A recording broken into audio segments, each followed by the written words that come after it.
세상에는 눈으로 보고도 믿을 수 없는 일들이 있습니다. 분명 눈으로 보았고 또 귀로 들었음에도 불구하고 속는 경우들도 많이 있지요. AI가 발달해서 딥페이크 영상들이 파헤치고 있는 지금 아마도 더 구분하기가 어려울 것 같아요. 이제는 심지어 사람 목소리를 15초 정도만 들으면 그걸 가지고 그 사람 목소리를 똑같이 흉내내는 AI도 있다고 그래요. 그러니 영상도 가짜, 목소리도 가짜인데 그게 구분이 안 가요. 그래서 틀림없이 내 눈으로 봤는데, 내 눈으로 들었는데 속는 거죠. 그럴 때마다 우리는 말하죠. 야, 보고도 믿을 수 없다. 그런데 그런 일들을 당하는 사람들, 또 혹은 어떤 사람들에게 배신을 당하는 사람들이 하는 공통적인 말들이 있더라고요. 그게 뭐냐면, 그럴 리 없어. 그 사람이 그럴 리 없어. 혹은 그럴 수 없다. 어떻게 그 사람이 그럴 수 있어? 어떻게 그럴 수는 없는 거야. 어떻게 그 사람이 나를 속여? 사랑하는 성도는 우리는 이런 말을 듣지도 말아야 되겠고 또 하지도 않기를 축원합니다. 지난주 우리는 종료주일 성찬을 생각하면서 예수님의 죽으심을 기억해야 한다라고 했습니다. 우리가 기억해야 한다라고 하는 말은 곧 믿는다라고 하는 말이라고 말씀드렸습니다.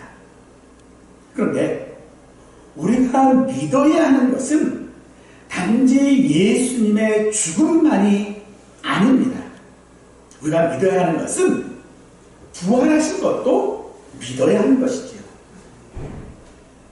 그래서 많은 사람들은 이 예수님의 죽으심과 부활이 우리 기독교의 핵심이라고 말을 합니다. 하지만 정상적인 이성을 가진 사람이 예수님의 죽으심과 부활을 믿는다라고 하는 것에는 많은 증거가 필요합니다. 증거가 있어야 믿을 수 있다는 거죠. 그래서 역사적으로 예수님의 죽으심과 부활이 사실이라는 것을 증명하려고 참 많은 사람들이 노력을 하고 있습니다. 그런데 불구하고 그것이 증명되어지고 설명되었음에도 불구하고 사람들은 믿지 않지요. 그래서 우리는 뭐라고 얘기하냐면요, 그냥 믿어. 그냥 믿어 그래요. 근데 그냥 믿으라고 해서 이게 믿어지나요?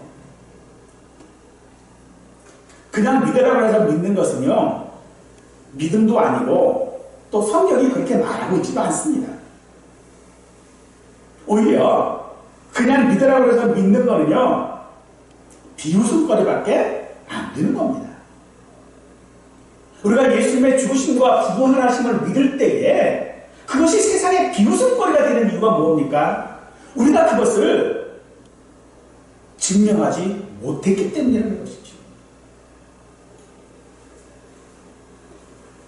그래서 우리는 그저 믿으라고 이야기를 합니다. 하지만 우리는 분명히 알고 있습니다. 예수님의 이 죽으심이 사실인 것처럼 부활 또한도 실제 있었던 사실이라는 것을 우리는 너무나도 잘 알고 있습니다. 그야말로 예수님의 부활하심은요, 기적 중에 기적인 것입니다.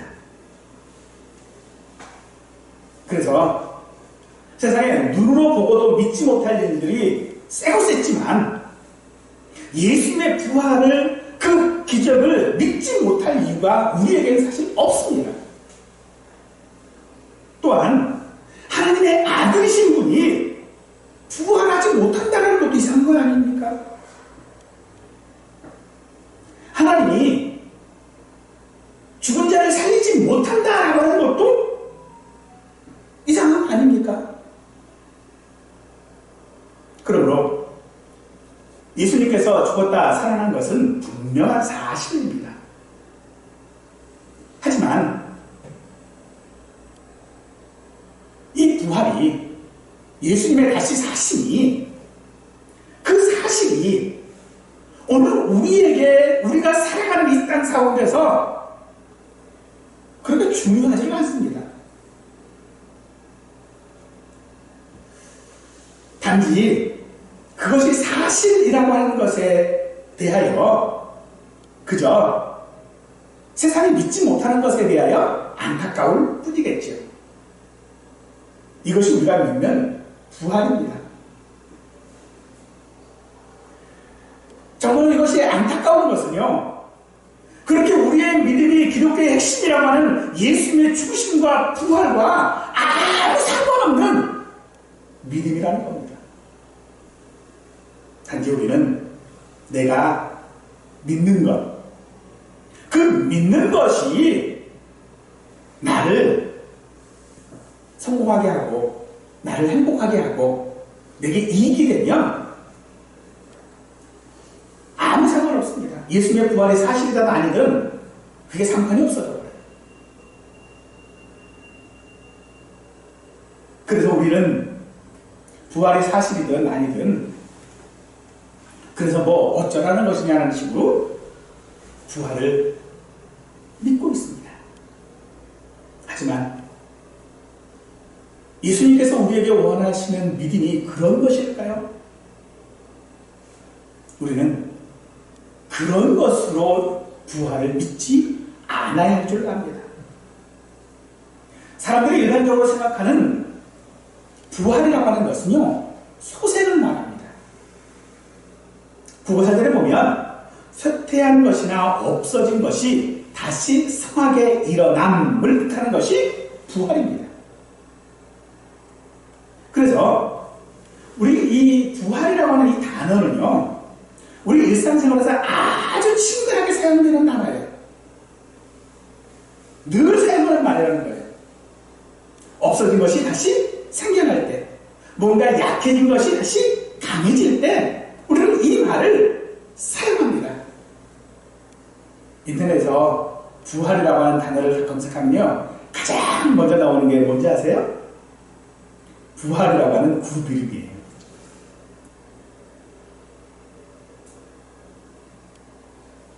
또한 일상생활에서 우리가 가장 많이 사용되는 부활이라고 하는 단어를 사용하는 어떤 문장들을 한번 보세요. 뭘 가지고 그렇게 사용을 하고 있는지.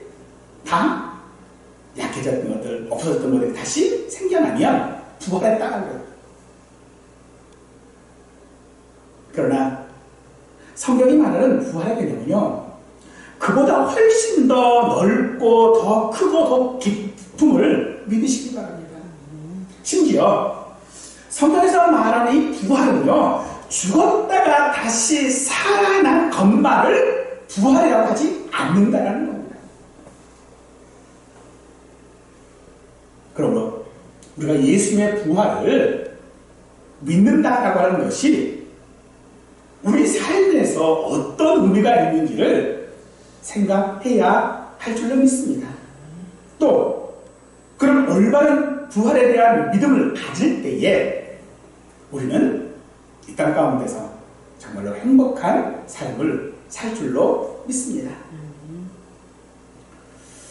우리가 믿어야 할 부활은 단지 죽었다가 살아난 소생을 말하는 것이 아니다라고 했습니다. 그럼 부활이라고 하는 것이 무엇일까요? 성경에는요, 죽었다가 살아난 사람이 7명이 있습니다. 엘리야가 살린 사르밧 과부의 아들, 엘리사가 살린 수넴 여인의 아들, 그리고 예수님께서 살리신 회당장 야이로의 딸, 나인성 과부의 아들, 그리고 베다니의 나사로, 베드로가 살린 선행은 마냐 답이다. 그리고 창문에서 말씀을 듣다가 그만 졸다가 떨어져서 목이 부러져 죽었던 유두고를 바울이 살린 일. 이렇게 7명의 죽었다가 살아난 사람이 있습니다. 이들은 모두 죽었습니다. 그리고 그들이 다시 살아날 때는요, 죽기 그 직전의 모습 그대로 살아났습니다. 그러나 이들은 모두 일정 시간을 살다가 다시 죽었죠. 엄밀히 말해 그들은 다시 살아나는 놀라운 기적을 체험하긴 했지만 그냥 2번 죽은 거예요. 그래서 그들이 다시 살아난 것은요, 부활한 것이 아니고 소생한 거예요. 그럼 성경에서 우리가 믿어야 할 부활은 분명 소생이 아니라고 했다면 무엇입니까? 우리가 믿어야 할 부활이 무엇인지를 확실히 알 수 있는 사건이 하나가 있는데, 그것은 창세기 22장에 아브라함에게서 발견할 수 있는 믿음입니다.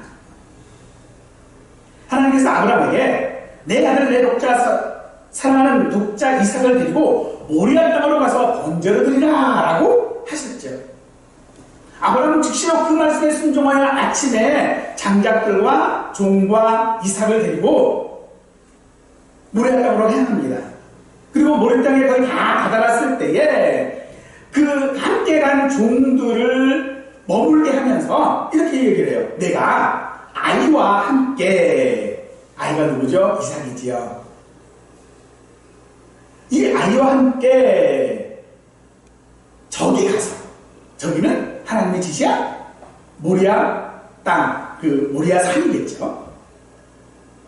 가서 예배하고 우리가 너희에게 돌아오리라.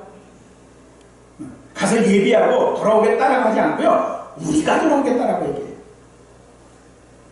그리고 올라가다가 번제물이 어딨냐고 묻는 이삭에게는 번제할 어린 양은 하나님이 자기를 위하여 친히 준비하시리라 라고 이야기합니다. 지금 누가 어린 양이에요? 이삭이 어린 양이에요. 그런데 네가 어린 양이야 그렇게 하지 않고 하나님이 자기를 위하여 친히 준비하신다 라고 했어요. 실질적으로 이삭은 아브라함이 기적으로 얻은 아들입니다.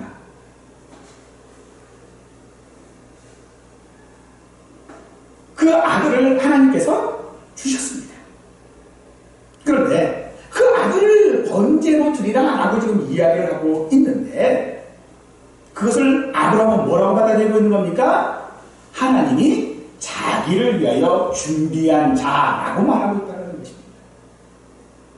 그리고 실제로 이삭을 번제로 드리라 할 때 여호와의 사자가 나타나서 내가 이제야 하나님을 경외하는 줄을 아노라 하면서 중단을 시키죠. 그리고 눈을 들어보니 숲에 걸린 순양이 있어서 그 순양을 가져다가 번제로 드리고 돌아옵니다. 이것에 대하여져서 갈라디아서 3장 6절은 이렇게 평가합니다. 아브라함이 하나님을 믿으네. 아브라함이 하나님을 믿었다라는 겁니다.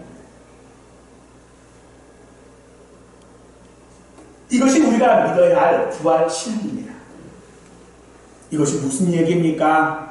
우리가 믿어야 할 부활 신앙은요, 내가 다시 죽었다가 살아나는 것이 아니라 하나님께서 자기를 위하여 하신 일을 믿어야 한다는 것입니다. 그것이 부활 신앙입니다. 우리가 믿어야 할 부활이라는 것입니다. 다른 이야기를 하면 하나님의 능력을 믿는다는 것입니다. 하나님께서 하시는 일을 믿는다는 말입니다. 우리는 하나님의 능력을 믿고 있습니까? 아브라함에게 독자 이삭을 번제로 드리라는 것은 그래서 하나님이 우리에게 던지시는 질문일 것입니다. 너는 내 능력을 믿고 있느냐? 하나님께서 우리에게 요구하시는 것이 무엇일까요? 아브라함의 독자 이삭은요, 하나님의 약속입니다. 이삭이 없으면 하나님의 약속도 없어요. 이루어질 수 없습니다. 그런데 그 이삭을 번제로 드리라?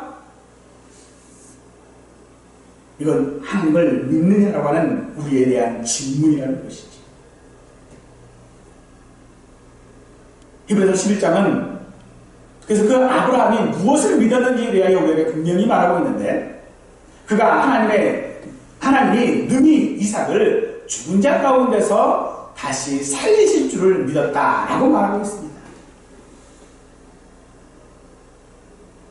우리가 믿어야 하는 것은요, 하나님께서 우리에게 약속하신 것을 내게서 빼앗을지라도, 그것을 내게 요구하실지라도 하나님의 능력을 믿으라는 것입니다.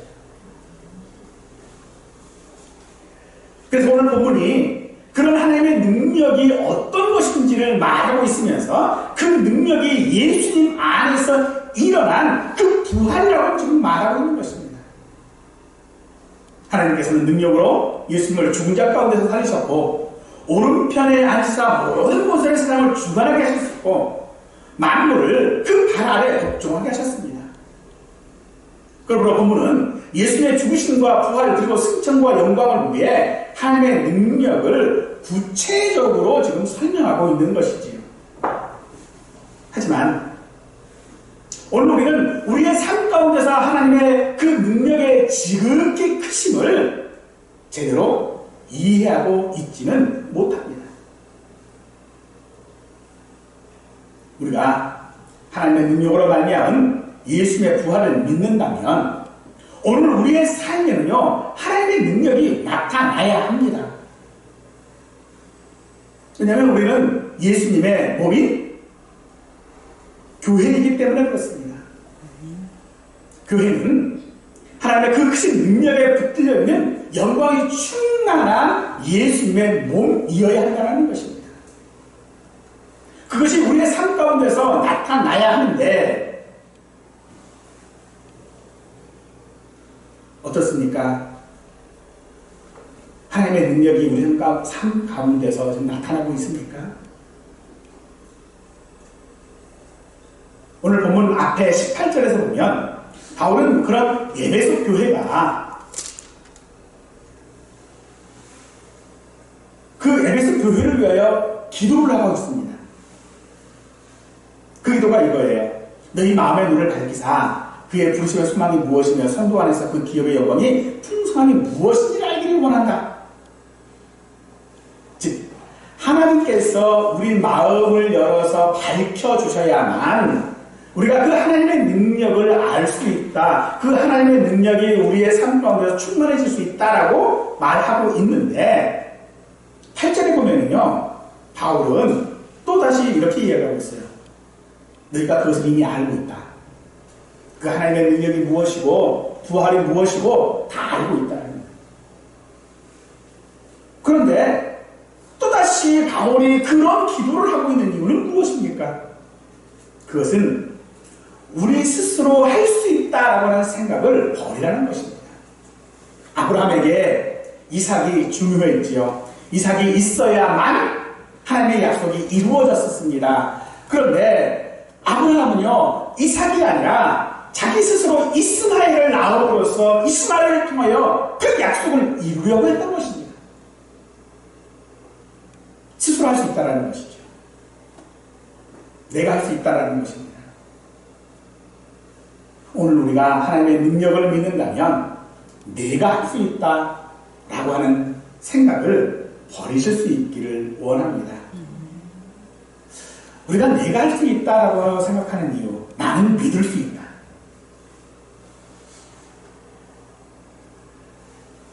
우리가 아는 것이 있고 보는 것이 있기 때문일 것입니다. 우리가 안다, 경험한다라고 하는 이야기라는 것이지요. 하지만 우리가 정말로 알고 있을까요? 우리는 정말로 보고 있을까요? 내 눈으로 직접 확인했는데도 불구하고 그것이 딥페이크 영상인 것을 우리는 전혀 구분하지 못하는 우리가 정말로 알고 있고 정말로 들었습니까? 요한복음 9장에서 예수님께서 한 맹인의 눈을 고치신 일이 있습니다. 그 사실을 알고 바리새인들이 그 맹인과 그 부모를 불러서 어찌된 일인지를 물었어요. 야, 이게 어떻게 된 거냐? 라고 물었더니 그 맹인이 뭐라고 얘기를 하냐면요, 하나님의 능력입니다 라고 얘기를 하는 거예요. 예수님께서 하나님의 능력으로 자기를 고쳤다라고 지금 말합니다. 그랬더니 이 사람들이 막 화를 내요. 분명히 맹인이 보게 된 것이니까 이건 자기 눈으로 직접 보았거든요, 하나님의 능력을. 근데 인정할 수가 없는 거예요. 그래서 예수님께서 후에 요한복음 9장 41절에 보니까 이렇게 말씀하십니다. 너희가 맹인이 되었더라면 죄가 없으려니와 본다고 하니 너희 죄가 그대로 있느니라. 사랑하는 성도 여러분, 정말로 부활하신 예수님을 볼 수 있기를 원합니다. 세상이 말하고 있는 증거들이 아니라, 혹은 내가 부활이라고 하는 것에, 내가 그 믿음을 가졌다는 것에 대한 내 삶에서의 어떤 증거들이 아니라 내 마음을 하나님께서 열어주시어서 부활하신 예수님을 볼 수 있기를 간절히 축원합니다. 맹인은 예수님 앞에서 그렇게 얘기합니다. 내가 원하는 게 무엇이냐? 그런 말합니다. 보기를 원하나이다. 사랑하는 성도 여러분, 예수님의 그 부활하심을 보기를 원하나이다 기도할 수 있는 우리가 되기를 축원하겠습니다.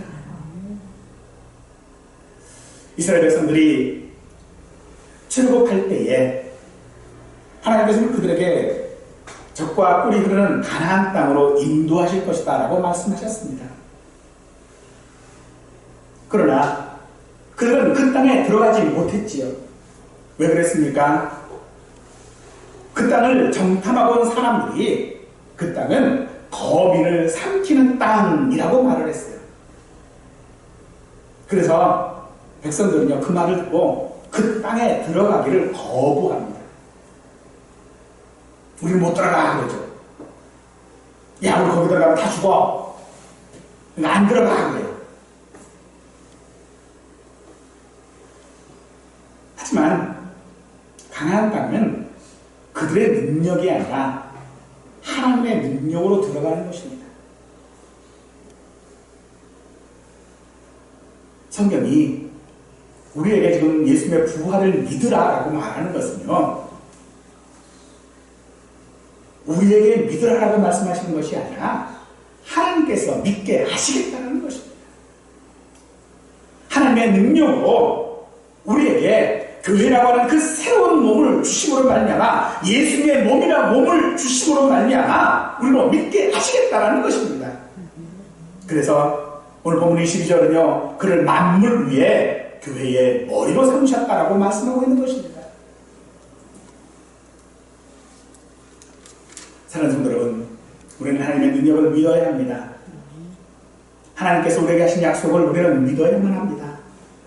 그러나 그 믿음은 내 스스로 믿는 능력이 아니라 하나님께서 내게 주신 능력인 줄 믿으시기 바랍니다. 예수님의 죽으심과 부활이 증거가 있던 없던 그것이 믿어지는 것은 그것이 하나님의 능력에 의한 은혜인 줄 믿으시기 바랍니다. 혹여 내가 예수님의 부활하심이 믿어지지 않는다면 우리는 주님 앞에 주여 내가 부활하신 주를 보기를 원하나이다 기도할 수 있는 우리 모두가 되기를 간절히 축원하겠습니다. 그러므로 예수님의 부활은요, 우리의 믿음뿐만 아니라 내 삶에 있어서 모든 능력의 원천이어야 할 것입니다. 독자 이삭을 대신하는 어린 양을 준비하신 것처럼 예수님을 통하여 우리를 구원하시기로 하셨고 또 그 일을 행하심으로 말미암아 그 능력을 우리의 삶 가운데서 충만한 가운데서 살아가기를 원합니다. 하지만 우리의 현실의 삶은 그런 삶을 살고 있지 못하니 더 안타깝습니다. 그래서 어쩌면 우리는 그런 세상적인 개념의 부활을 기대하고 있는지도 모릅니다. 이 부활절을 통하여서 우리가 기대하는 부활은 내 삶이 좀 회복되었으면, 내 건강이 좀 소생되었으면, 내가 원하는 것이 좀 이루어졌으면 하는 그런 소망을 우리는 더 기대하는지도 모릅니다. 하지만 앞서 말씀드린 것처럼 성경이 말하는 부활은 그런 세상적 개념의 부활을 넘는 것입니다. 그것은 우리 삶이 이 세계뿐만 아니라 하나님의 나라의 삶을 살기 때문인 것입니다. 즉, 부활을 믿는다라고 하는 것은요, 내가 하나님의 나라에서 산다라고 하는 것을 말하는 것입니다.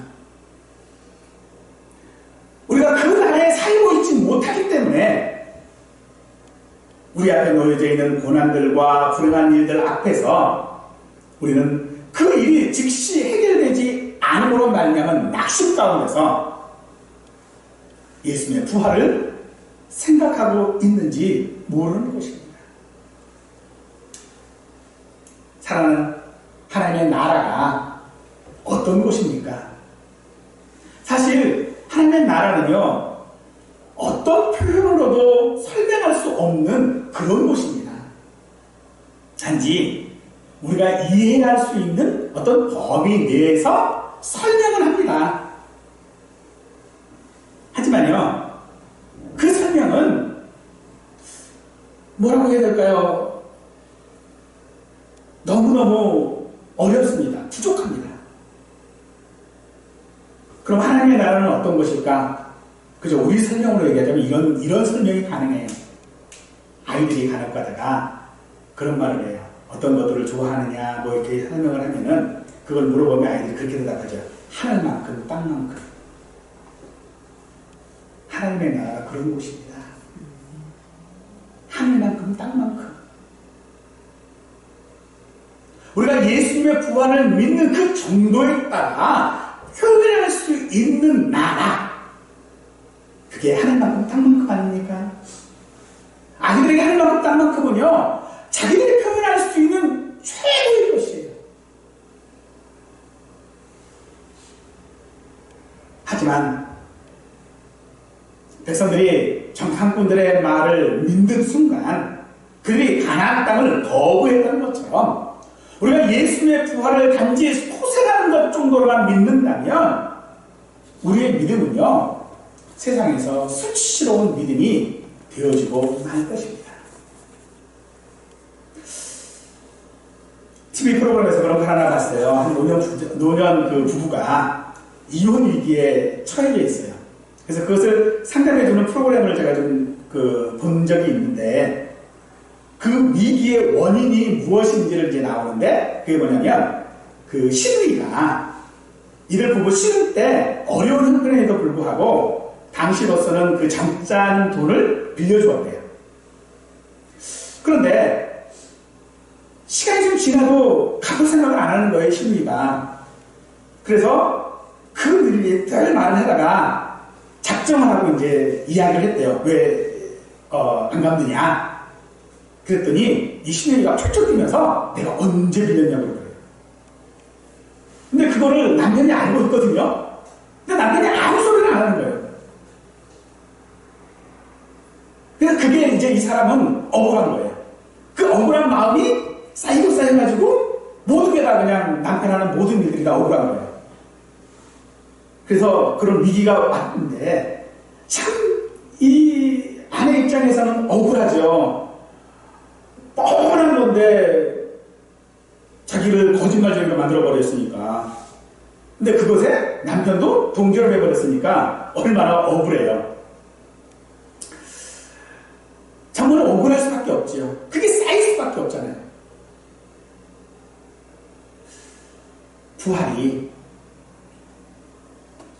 우리는 세상 가운데서 세상 사람들이 우리에게 야 그런 믿음들을 뭐하러 가지고 있냐 네가 그러고도 믿는 사람이냐라는 이야기를 들을 때에 오늘 우리도 그런 마음일 것 같아요. 예수님의 부활이 사실인데 진짜인데 그걸 세상 사람들이 안 알아주는 거예요. 못 믿어주는 거예요. 믿어주질 않는 거예요. 억울한 것 같아요. 그런 선지자가 있었어요. 에레미야라고 하는 선지자입니다.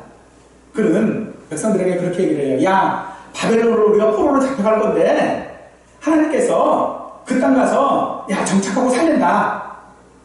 그러니까 백성들이 뭐라고 해요? 전 죽일 놈 무슨 하나님이 그럴 리가 없다고.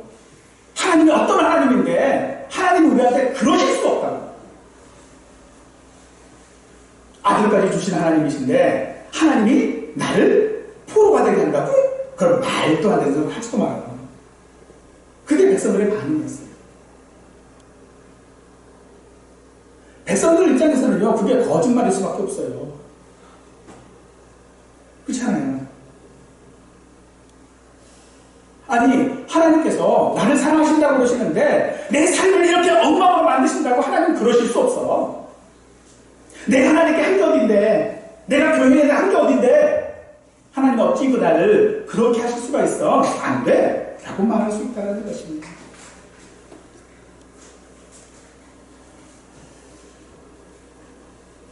사랑하는 성도들은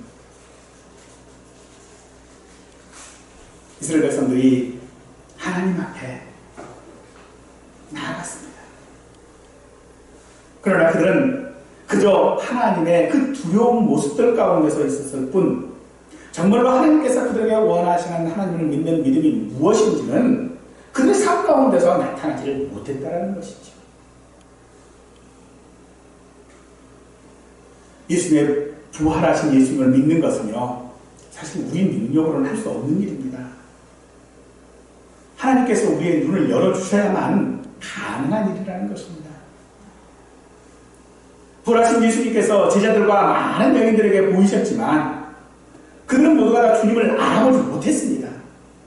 엠마오로 가던 두 사람도 길가에서 만나 오랫동안 함께 걷고 이야기를 나누는 나그네가 예수님인 것을 알아보지 못했습니다. 이는요, 부활하시기 전에 예수님의 모습과 부활하신 후에 예수님의 모습이 우리에게 너무나도 낯선다라는 것입니다. 즉, 부활을 믿는다는 것은요, 지금까지 나의 삶과 내가 다른 삶을 산다라는 그런 말이 되어지는 것입니다. 우리는 그게 낯설 수밖에 없어요. 우리의 눈이 바뀌지 않으면 그 낯선이 우리에게 결코 다가설 수 없게 되어진다는 것입니다.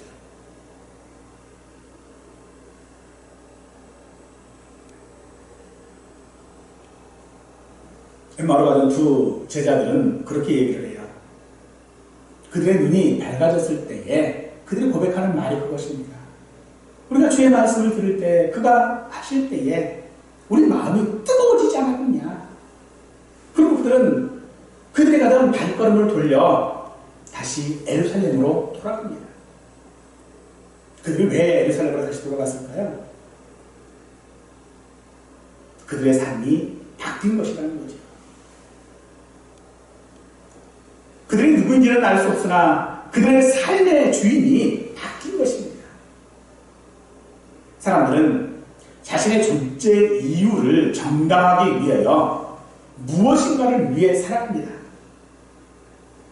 그리고 그것이 그 사람을 지배하게 되어집니다. 권력을 추구하는 사람은 권력의 지배를 당하게 되고요. 인정을 받으려는 사람은요, 자신이 비유 맞추려는 사람들에게 지배당하게 되어집니다. 우리를 지배하는 것은 그래서 우리 삶의 주인일 수밖에 없겠죠. 우리를 지배하는 것이 무엇입니까? 베드로는 예수님의 부활하심을 목격한 사람입니다. 그는 시종일관 예수님의 부활을 군중들에게 담대하게 선포했는데, 그리고 그 누구도 그것을 부인할 수 없는 결론으로서 사도행전 2장 36절에서 그런즉 이스라엘 온 집은 확실히 알지니 너희가 십자가에 못 박은 이 예수를 하나님이 주와 그리스도가 되게 하셨다라고 말하고 있습니다. 우리의 삶의 주인은 부활하신 예수님인 줄 믿으시기 바랍니다. 그러므로 우리가 부활을 믿는다라고 하는 것은 우리가 어떤 삶을 살아야 하는지를 우리에게 말하고 있는 것입니다. 어떤 삶을 살아야 합니까? 교회는 그의 몸이니 만물 안에서 만물을 충만케 하시는 이의 충만한 가운데서 살아야 하는 줄로 믿으시기 바랍니다. 예수님의 부활이 우리의 삶을 충만하게 나타낸다라는 말씀이십니다.